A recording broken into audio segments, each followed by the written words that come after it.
ఇది క్వాలిటీ బాగానే ఉంటున్నాయి. బాగుంది సార్.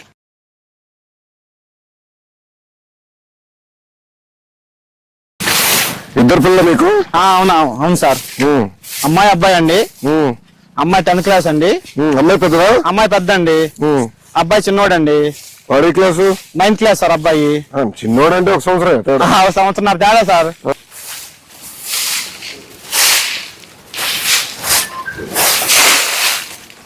మీరు బయటకు వస్తున్నారు. అవును సార్. పారిశుద్ధ కార్మికులు కొంచెం అవునండి. శుభ్రమైంది. మంగళగిరి చూస్తున్నా శుభ్రం చేశారు అందరు కలిసి.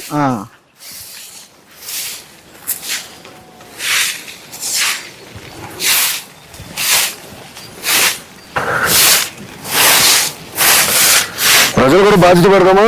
ప్రతి వారం నెలకు ఒక రోజు ఒక పూట పెట్టాలి సార్. ప్రజలు కూడా స్వచ్ఛ భారత్ పెట్టాలి సార్. ప్రజలతో కూడా మధ్యాహ్నం మరి ఇప్పుడు ఎండలు గట్టుకునే కదా సార్. ఉండే సార్. ఉదయం పూట ఒక పూట ఉదయం పూట ప్రజలతో కూడా మనం స్వచ్ఛ భారత్ చేపిస్తే మన పరిసరాలు మన పరిశుభ్రంగా ఉంటాయి సార్. అంటే దీని వెనకాల వెళ్ళి కష్టం కూడా తెలుస్తుందేమో. అప్పుడు రోడ్డు పైన చెత్త సార్. అవును.